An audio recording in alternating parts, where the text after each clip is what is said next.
दी growth classes के YouTube channel पर एक बार आपका फिर से स्वागत है। आज हम डिस्कस करेंगे वही सॉल्व पेपर के बारे में। बीएससी बीएड पार्ट सेकंड के लिए है ये, और बीएससी पार्ट फर्स्ट के लिए है ये। सॉल्व पेपर में हम बात करें, यूनिट सेकंड है हमारी स्टीरियो केमिस्ट्री यानी कि त्रिविम रसायन विज्ञान। इसके कौन कौन से क्वेश्चंस आ रखे हैं, किस तरीके से 5 ईयर्स में इसके क्वेश्चन पूछ रखे हैं, वो हम डिस्कस करते हैं। बीएससी पार्ट फर्स्ट के लिए भी है ये यूनिट है, क्योंकि बीएससी पार्ट फर्स्ट वालों के भी सिलेबस है जनरल बीएससी में, और बीएससी बीएड पार्ट सेकंड में भी ये सिलेबस अपने जोड़ा गया है ऑर्गेनिक केमिस्ट्री में। ठीक है, देखिए इसमें क्वेश्चन है हमारा, निम्न का आईयूपीएसी नाम दीजिए और आरएस विन्यास भी दीजिए। यानी हमें जो भी स्ट्रक्चर दे रखी है उसका हमें आईयूपीएसी नाम भी बताना है, और साथ ही इसके हमें आरएस कॉन्फ़िगरेशन भी इसका बताना है। देखिए कैसे डिस्कस करेंगे हम इसको। ये हमारा है 2023 में आया हुआ क्वेश्चन है।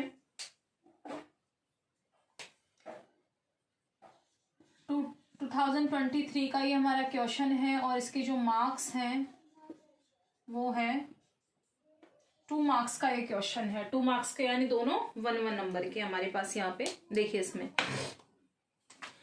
सबसे पहले हम इसका आरएस नाम देते हैं, और फिर हम इसका आईयूपीएसी नेम देखेंगे। ठीक है, आरएस नॉमिनिक्लेचर के लिए क्या किया जाता है, सबसे पहले सीक्वेंस रूल एक आता है, अनुक्रम नियम। तो अनुक्रम नियम को समझना जरूरी है पहले। तो अनुक्रम नियम क्या होता है, देखिए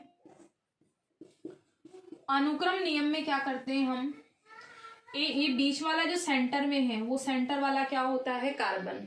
ठीक है, सेंटर वाला क्या होता है, कार्बन, और कार्बन के चारों समूह पर यानी चारों वैलेंसी पर अलग अलग तरह के क्या जुड़े हुए हैं, समूह।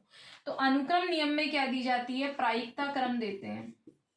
प्रायिकता क्रम कैसे देते हैं, 1, 2, 3 एंड 4। इसका मतलब इसमें हमें ये बताया जाता है कि हम किसको तो नंबर 1 पे रखेंगे प्रायोरिटी में, किसको नंबर 2 पे रखेंगे, किसको नंबर 3 पर, और किसको।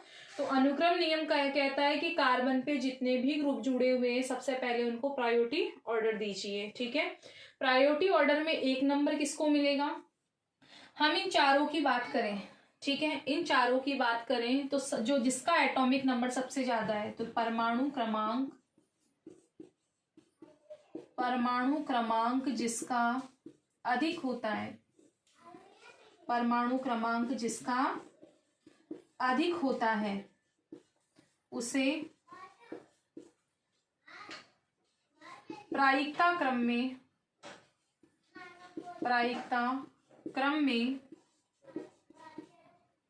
1 नंबर पर रखा जाता है।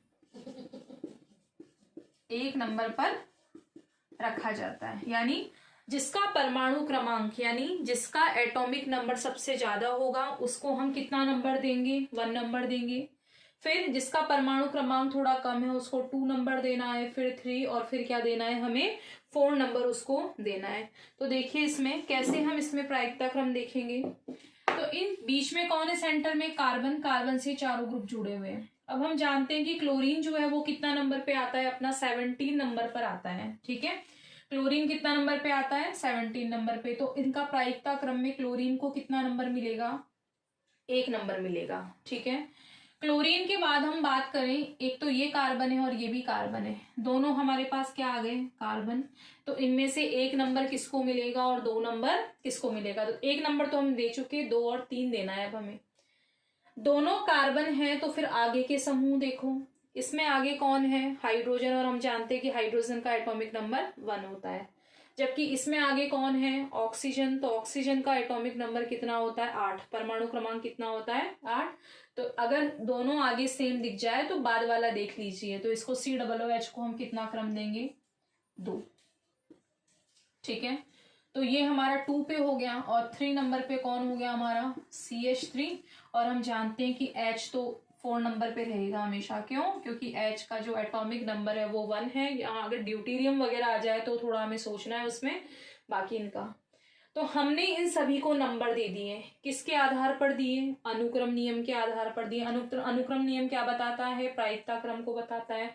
तो हमने इनको नंबरिंग दे दी 1 2 3 4, यानी जिसका परमाणु क्रमांक सबसे ज्यादा था उसको 1 नंबर देना है, जिसका थोड़ा कम है उसे 2, जिसका और कम है, जब सेम दिख जाए तो फिर आगे वाले समूह देखिए, और हाइड्रोजन को हमने 4 दे दिया। ठीक है, तो यानी इनका प्रायिकता क्रम जो है वो इस प्रकार का हुआ।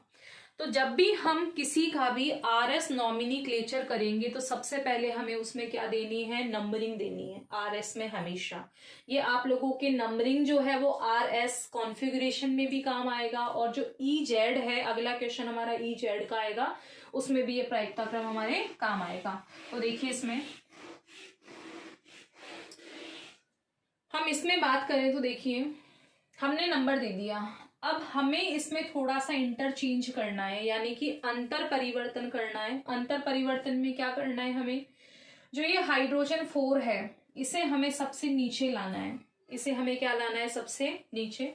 तो अगर हम इन दोनों में अंतर परिवर्तन करें, यानी कि इंटरचेंज कर दें, तो इनमें अंतर परिवर्तन होगा, तो इनके सामने वालों में भी क्या होगा, अंतर परिवर्तन होगा। यानी कितने अंतर परिवर्तन कर रहे हैं हम, 2। तो इसमें हम कैसे करेंगे, 2 अंतर परिवर्तन करने पर, 2 अंतर परिवर्तन करने पर, 2 अंतर परिवर्तन हम करें तो हमारा जो लाइनें वापस हम खींच देंगे, सेंटर में हमारा कौन है, कार्बन। इन दोनों में अंतर परिवर्तन किया तो CH3 यहाँ चला गया और Cl यहाँ पर आ गया। इन दोनों में किया तो COOH यहाँ आ गया और H जो है वो यहाँ आ गया। तो हमें सभी में यही करना है, जो हाइड्रोजन है वो ऐसे अंतर परिवर्तन या ऐसे इंटरचेंज कीजिए कि हाइड्रोजन जो है वो कहाँ आ जाए, सबसे नीचे आ जाए। ठीक है, तो हमने यहाँ हाइड्रोजन को सबसे नीचे ले आए। अब इनकी नंबरिंग हम यहाँ लिख देते हैं। तो ये हमारा था 1, ये हमारा था 2 और ये हमारा क्या था, 3। ठीक है, इसी तरह से हमने नंबरिंग दी थी। अब हमें क्या करना है, इंटरचेंज करने के बाद इसको तो हम नहीं देखते क्योंकि हाइड्रोजन जो है वो सबसे नीचे है, इसका क्रम हम नहीं देखेंगे। हमें सभी में, यानी जितने भी एग्जाम्पल हम पढ़ेंगे उन सभी में हमें 1 2 3 की पोजीशन देखनी है कि 1 से 2 की तरफ जाना है और 2 से फिर 3।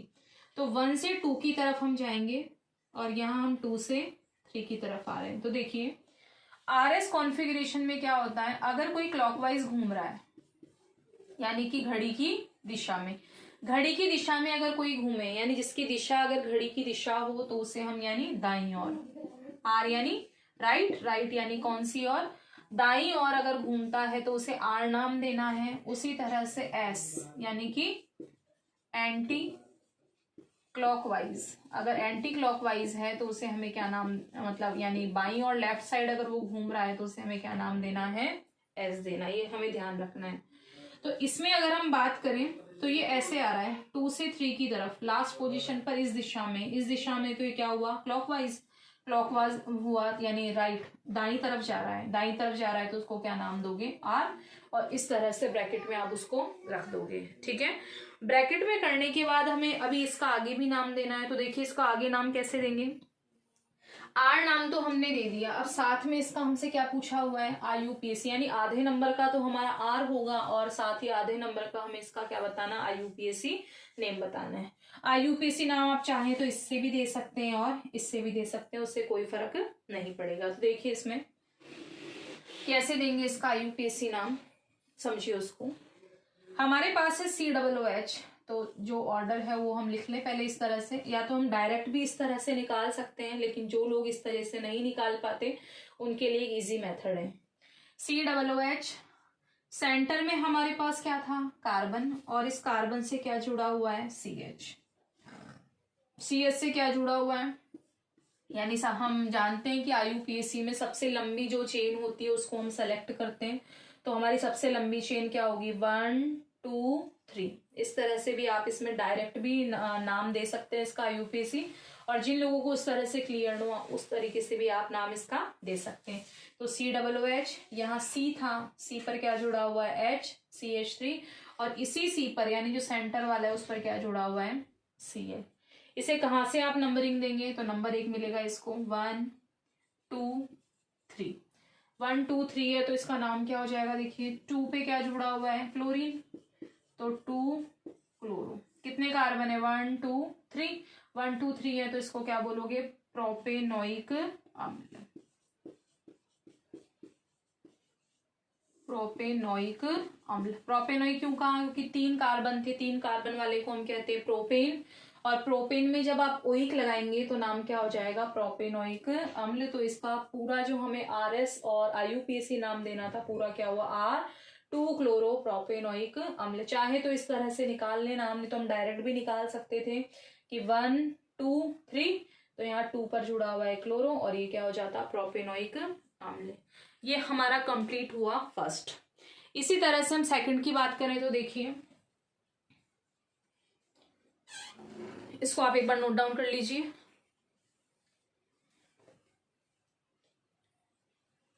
देखिए आगे,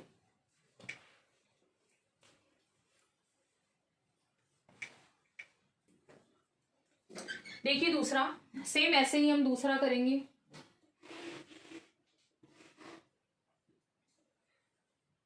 यही कर लेते हैं इसको, ये आपने नोट डाउन कर ही लिया होगा। देखिए आप, सेकंड की हम बात करें तो सेकंड में भी हमें वही सब करना है जो हमने इसमें किया। तो इसमें हम देखें तो सबसे एक नंबर अब इसमें किसको मिलेगा, इसको या फिर इसको। तो हम जानते हैं यहाँ हमारे पास ऑक्सीजन है, तो 1 नंबर हमें किसको मिलेगा, क्योंकि ऑक्सीजन कितने नंबर पे आता है, 8 नंबर पे, तो इसलिए इसको 1 नंबर मिलेगा। ये दोनों कार्बन आ गए हैं तो सेम वही जो अभी थोड़ी देर पहले हमने किया था, किसको प्रायोरिटी मिलेगी, पहले COOH को मिलेगी। थर्ड नंबर पे हमारे पास क्या हो जाएगा, CH3, और फोर्थ नंबर पे वही हो जाएगा हमारे पास में क्या, H, और ये इनका क्या हो जाएगा, प्रायिकता क्रम। फिर वही क्या करोगे, अंतर परिवर्तन। कितने अंतर परिवर्तन, वही 2 अंतर परिवर्तन करने पर, तो 2 अंतर परिवर्तन हम इसमें करेंगे। तो कैसे करेंगे, क्योंकि जो H है वो हमारा इस तरह से, तो हम इनको कहाँ लेकर आएंगे, सबसे छोटे ग्रुप को। सबसे छोटा ग्रुप कौन सा है, H, तो उस H को हमेशा हमें कहाँ लाना है, नीचे की तरफ लाना है। तो नीचे की तरफ लाएंगे हम इसको, तो ये क्या हो जाएगा, H आ गया नीचे, तो यहाँ हमारे पास क्या रह गया, CH3। उसी तरह से OH चला गया ऊपर और COOH कहाँ आ गया, नीचे। तो अब इसमें नंबर हम दे देते हैं, हमने 1 नंबर इसको दिया, 2 नंबर इसको दिया, 3 नंबर इसको, और 4। कहाँ से कहाँ की तरफ बढ़ना है हमें, वही 1 से 2 और 2 से 3। 4 नंबर की हम यहाँ नहीं करेंगे बात, तो 1 से 2 एंड 2 से 3, 1 से 2, 2 से 3। कहाँ जा रहे हैं हम इसमें, 2 से 3 की तरफ देखिए, कहाँ जा रहे हैं, लेफ्ट साइड में जा रहे हैं, ठीक है, अपोजिट में जा रहे हैं, राइट साइड में नहीं जा रहे हैं। हम कहाँ जा रहे हैं, लेफ्ट साइड में जा रहे हैं। जब लेफ्ट साइड में हम जाते हैं, इसमें घूर्णन वही हो रहा है, क्या हो रहा है, क्लॉकवाइज हो रहा है। तो क्लॉकवाइज हो रहा है तो यानी हम क्या नाम देंगे, स्टार्टिंग कहाँ से है हमारी, राइट साइड से है। फिर उसके बाद हम कहाँ जा रहे हैं, लेफ्ट साइड में जा रहे हैं, तो इसमें हम क्या नाम देंगे, राइट साइड में तो हो रहा है, लेकिन राइट से हम किसकी तरफ जा रहे हैं, यहाँ लेफ्ट की तरफ जा रहे हैं। तो लेफ्ट की तरफ अगर आप जाओगे तो इसको क्या नाम दे दोगे आप, S, ठीक है। वापस सुनिए, यहाँ हमें इसमें लग रहा है कि हम क्लॉकवाइज जा रहे हैं, ठीक है, क्लॉकवाइज जा रहे हैं, लेकिन यहाँ हमारा जो है वो क्या हो गया है, एंटी क्लॉकवाइज। यहाँ से हमारा जो घूर्णन है वो क्या हो गया है, एंटी क्लॉकवाइज। लेकिन इसको आपको क्लॉकवाइज ही मानना है, ठीक है, क्या मानना है इसको, क्लॉकवाइज। तो क्लॉकवाइज है तो इसका हमारे पास वही नाम क्या हो जाएगा, R ही होगा। क्यों, क्योंकि हम यहाँ देखिए घड़ी ऐसी ही चलती है, तो ये क्लॉकवाइज हुआ, क्लॉकवाइज हुआ तो क्या हो गया, R हो गया। अब इसका IUPAC नाम हम देते हैं, तो IUPAC नाम में हमने कैसे इसको एडजस्ट किया था, COOH, बीच में हमारे सेंटर में क्या था, कार्बन, कार्बन पे क्या जुड़ा हुआ है, CH, और यहाँ हमारे पास क्या है, CH3, और इस पर क्या जुड़ा हुआ है, OH, ठीक है। तो यहाँ ये हो गया 1, ये हो गया 2, ये हो गया 3। OH और COOH में से हमेशा प्रायोरिटी किसको देनी है, आप लोगों को COOH को देनी है। जिसको प्रायोरिटी देते हैं उसी का अनुलग्न लगता है, सफिक्स, ठीक है, सफिक्स उसी का लगेगा। तो इसका नाम क्या हो जाएगा, 2। और जब भी OH जो है वो सब्स्टिट्यूट यानी कि प्रतिस्थापी के रूप में रहेगा तो उसको क्या कहा जाता है, हाइड्रोक्सी। क्या कहते हैं उसको, तो 2 हाइड्रोक्सी, वही 1 2 3, प्रोपेन प्लस ऑइक, तो नाम क्या हो गया, प्रोपेनोइक अम्ल। क्या नाम हो गया इसका, प्रोपेनोइक अम्ल। तो 2 हाइड्रोक्सी प्रोपेनोइक अम्ल, जिसको प्रायोरिटी मिलेगी उसी का सफिक्स यानी कि उसी का अनुलग्न कहाँ लगता है, पीछे। तो हमने 2 मार्क्स का हमारा क्वेश्चन था, 1 मार्क्स का इसमें आर और एस बताना था हमें, और 1 मार्क्स में हमारे इसमें क्या बताना था, IUPAC नेम बताना था इसका। ठीक है, इस तरह से हमने क्वेश्चन डिस्कस किया है। जब भी आप हाइड्रोजन को देखेंगे तो हाइड्रोजन को हमेशा कितना नंबर देना है, हमें इसके अंदर 4 नंबर देना है। ठीक है, आज हमने क्वेश्चन डिस्कस किए। इसी तरह से आप सारे क्वेश्चंस जो है वो RS के और IUPAC के इसी मेथड से आप डिस्कस कर सकते हैं। सबसे पहले वही हमें सीक्वेंस रूल को फॉलो करना है, सीक्वेंस रूल को फॉलो करके हमें वही 1 2 3 4 नंबरिंग देनी है। 1 2 3 4 नंबरिंग देने के बाद अगर H हमारे पास इस पोजीशन में है तो उसको नीचे ले आए, अगर नीचे पहले से तो हमें उसमें कोई इंटरचेंज नहीं करना है। फिर इसका क्या देना है हमें, IUPAC नेम। इस तरह से आप सभी क्वेश्चंस का इस तरीके से आंसर दे सकते हैं। आज के लिए इतना ही, नेक्स्ट क्वेश्चन हम आगे देखते हैं। ठीक है, थैंक यू सो मच।